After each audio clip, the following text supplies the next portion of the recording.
ठीक है, ये सारी चीजें जो है during pregnancy it affects a lot because your mind is being developing your बच्चे का जो माइंड डेवलप हो रहा है तो वो सेम थॉट्स रिसीव करेगा ना मदर से बेटा।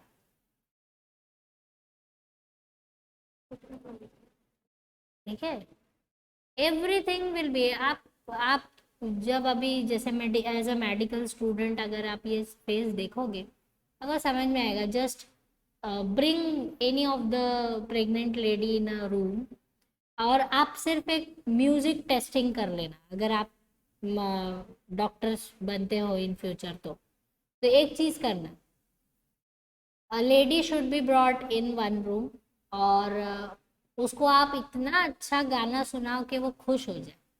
ठीक है, और उस टाइम सोनोग्राफी लो बच्चे की। और एक आप है ना एक और लेडी को लो या उसी लेडी को बाद में दूसरे कमरे में ले जाओ जहाँ पर आप उसको दुख भरा या हॉरर वाले से भरा हुआ या something which is very creepy very sad ऐसा कोई म्यूजिक सुनाओ और उस टाइम सोनोग्राफी लो और इफेक्ट देखना बच्चे का। वैसे एक्सपेरिमेंट ऐसे अलाउड नहीं होता लेकिन मैं आपको बता रही हूँ। और उसके सारे बहुत सारे वीडियोस आप डिस्कवरी चैनल पर भी देख लोगे। इन द बॉम्ब एक आता तो है, सीरीज देखते हो आप?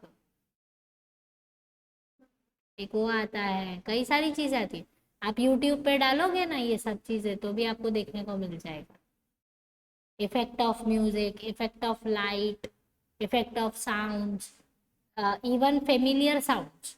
आपको पता है कि बेबी जो है जो आवाज डेली सुनता है जैसे कि जो मदर है उसके मतलब वो हस्बैंड जो one who lives with him, if she is living in a family surrounded by like dada dadi and all that, the baby can identify that familiar sound also.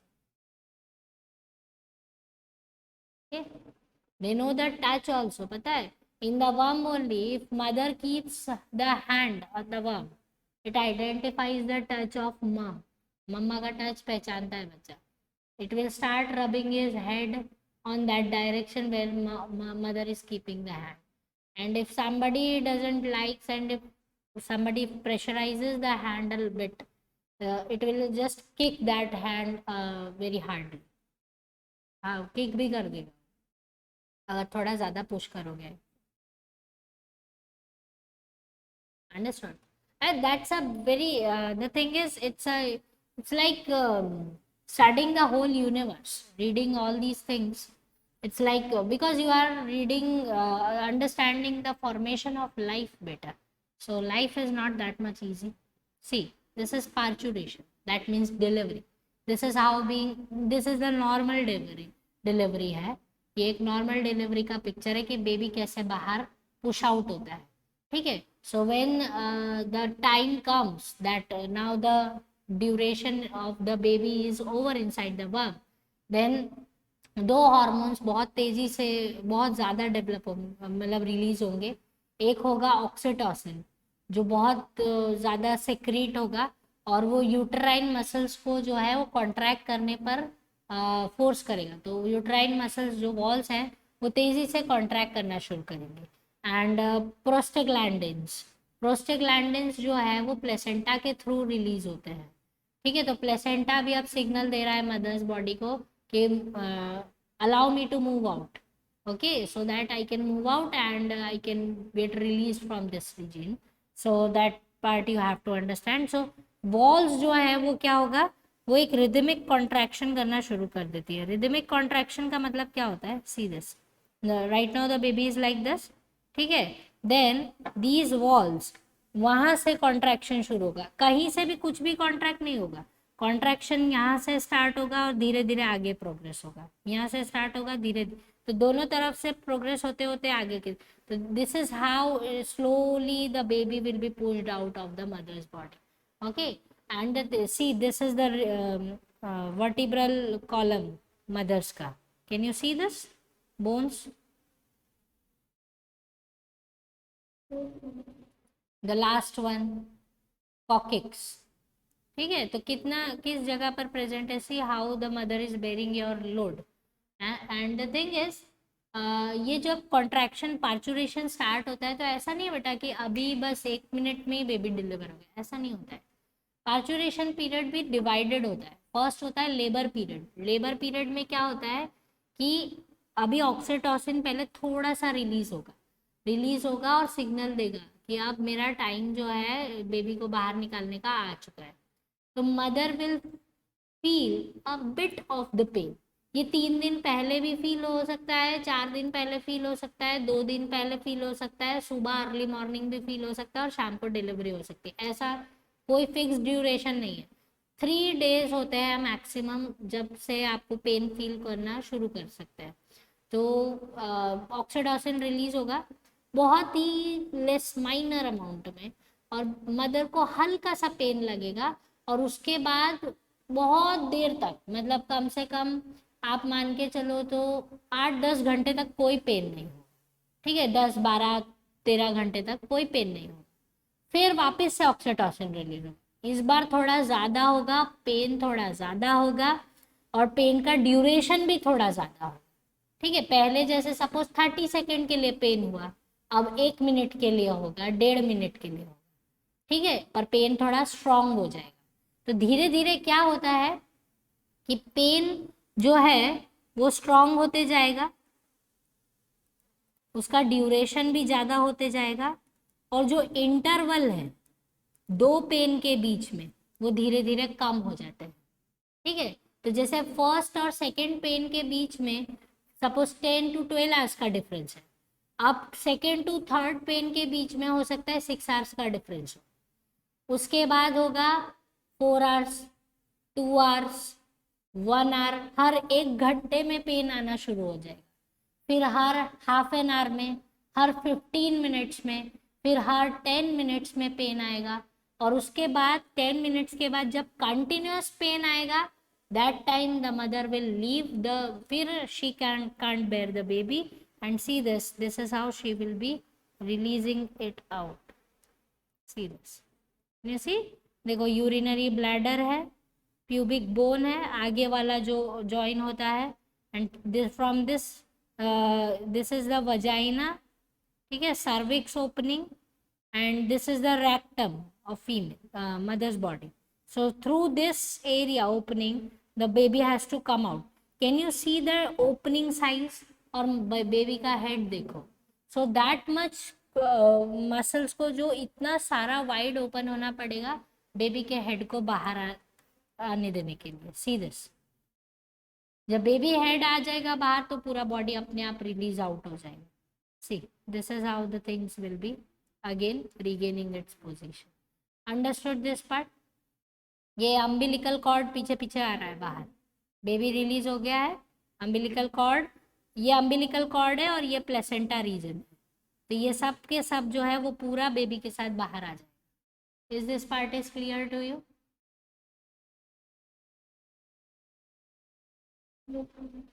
ठीक है, this is how the baby is being, this is called parturition, इसको बोलते हैं parturition. Anything else in this to be asked?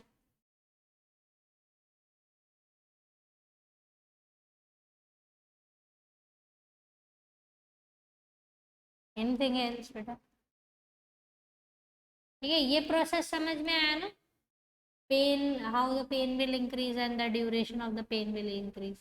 फिर मतलब pen बढ़ता जाएगा, तो जब पहले पेन जैसे 1 मिनट 2 मिनट के लिए हो रहा था, अब पेन जो है वो 6 मिनट्स, 8 मिनट्स, 12 मिनट्स तक रहेगा, और फिर 3-4 मिनट बाद फिर से पेन आ जाएगा, फिर वो पेन रहेगा। That's why that period is called labour. That means mother is in labour right now and she is feeling the pain, now the baby is ready to come out। Got it? इसलिए आपने, अगर आप कभी gynaec hospitals में गए हो तो वहाँ पर एक होता है लेबर रूम, लिखा होता है। ठीक है, अब की बार जब जाना तो देखना, लेबर रूम मतलब वहाँ पर जिनको जो डिलीवरी करने वाले हैं मदर्स, जिनको लेबर स्टार्ट हो गया उनको वहाँ पर रख दिया जाता है, वहाँ पर वेट करने के लिए वो किया जाता है, और उस टाइम पर सब कुछ डिटेक्शन हो रहा होता है। बच्चे का हार्ट बीट, मदर्स का हार्ट बीट, बीपी वगैरह सब कुछ लिया जाता है, एग्जामिनेशन में रखा जाता है। और जैसे एक्सट्रीम कंडीशन हो जाती है, then she is being shifted to the delivery room. अगर नॉर्मल है तो नॉर्मल डिलीवरी होगा, और सी सेक्शन होगा तो सी सेक्शन डिलीवरी होगा। C section that means caesarean, पता है ना? सिजेरियन पता है? Yes ma'am. हाँ, तो C section, caesar, caesar normal language में आपने सुना हो, सुना है? Yes ma'am. ठीक है।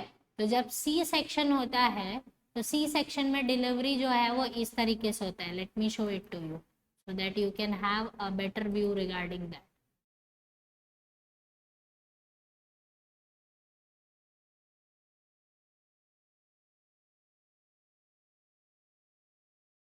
सी सेक्शन मतलब जब mother is not ready, means she is not able to deliver a baby normally through cervix due to some reason. कभी कभी ऐसा होता है कि जितना मसल्स को कॉन्ट्रैक्ट होना चाहिए वो नहीं हो रहा है। ठीक है, तो उतना अगर मसल कॉन्ट्रैक्शन नहीं मिल रहा है, at that time doctors go for C section. So see this one,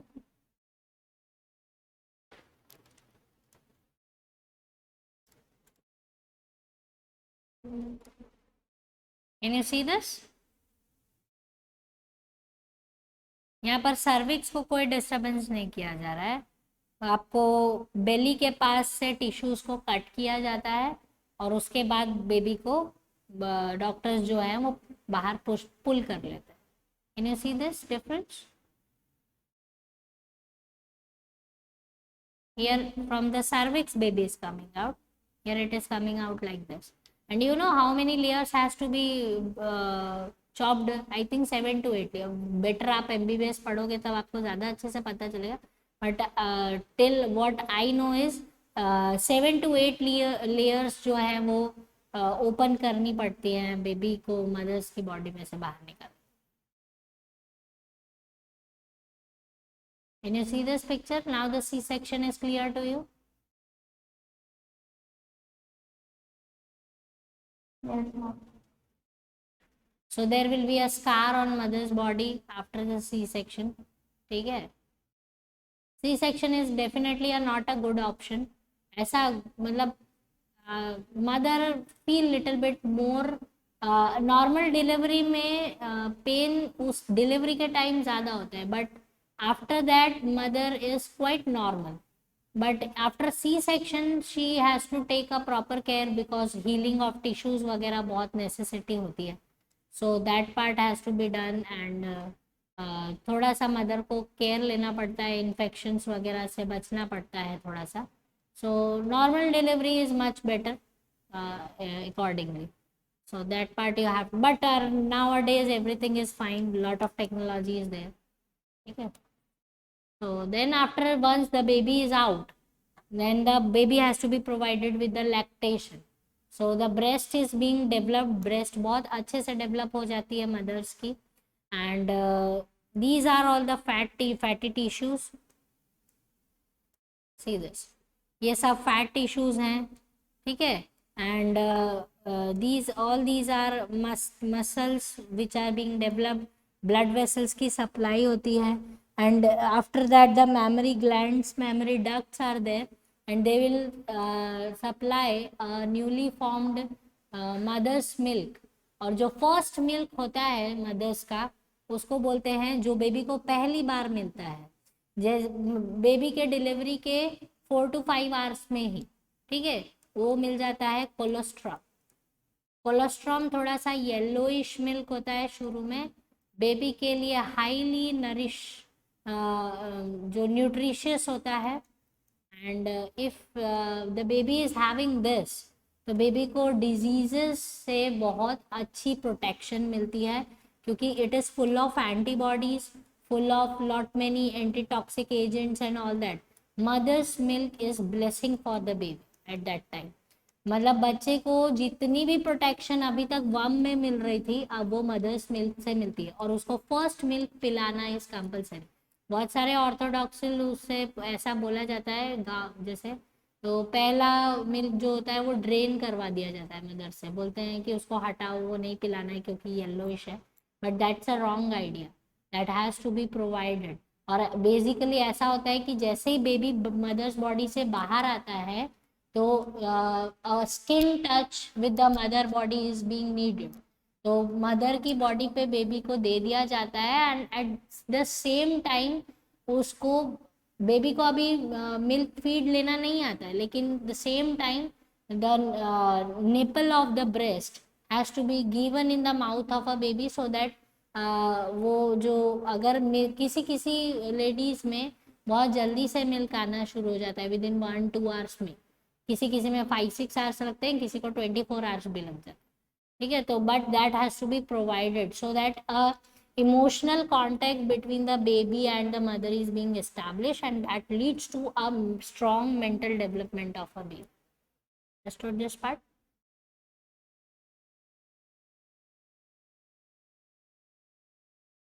Got it, beta? Okay, so this is how it is being provided, and the thing is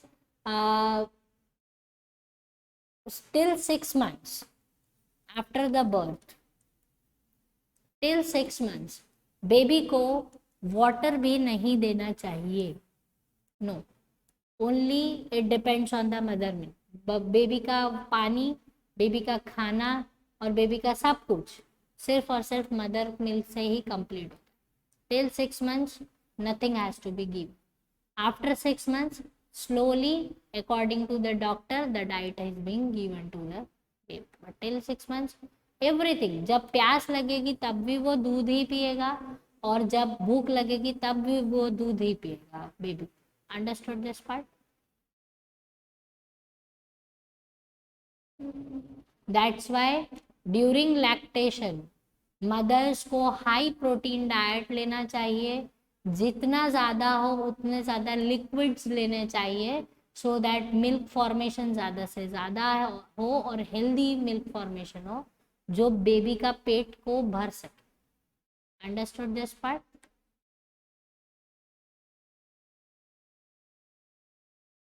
Yes, ma'am. Good. Now anything to be asked from this?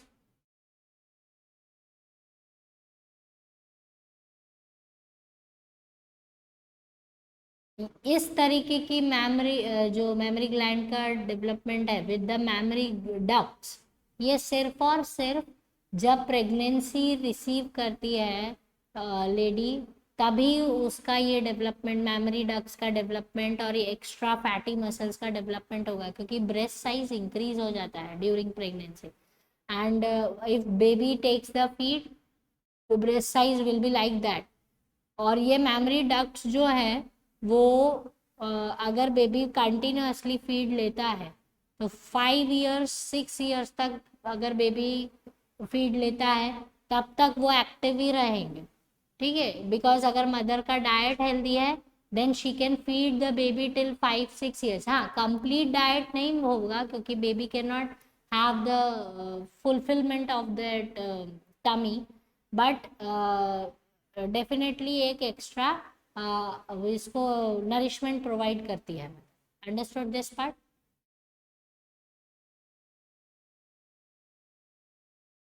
But feeding till 5-6 years will make the mother body weak, so that is being avoided। इसलिए maximum 3 years तक, 3 years के बाद जो mother's milk है वो रोक देना चाहिए, so that mother should also have that healthy life style. Mothers की बॉडी वीक हो जाती है, कैल्शियम वगैरह जो होता है वो खत्म हो जाता है मम्मास की बॉडी में। बच्चे को सब मिल जाता है, मम्मा का खत्म हो जाता है। Got it?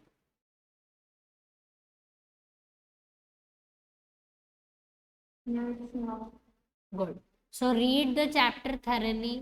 इसके जो भी डाउट्स होंगे हम नेक्स्ट क्लास में डिस्कस करेंगे। वॉट एवर क्वेरीज, आपकी कोई भी क्वेरीज हो please bring it to me. If anything, अगर आप कोई क्वेश्चन पे मतलब कुछ क्वेश्चंस भी सॉल्व कर रहे हो किसी रेफरेंस बुक से, प्लीज वो भी आप यहाँ पर लेकर आओ. We will discuss that part. I will keep one. मैं एक पीरियड ऐसा ही रखूँ जिसमें सिर्फ यही सब डिस्कशन करेंगे, क्वेश्चंस वगैरह. जेनेटिक्स भी बाकी है इसलिए.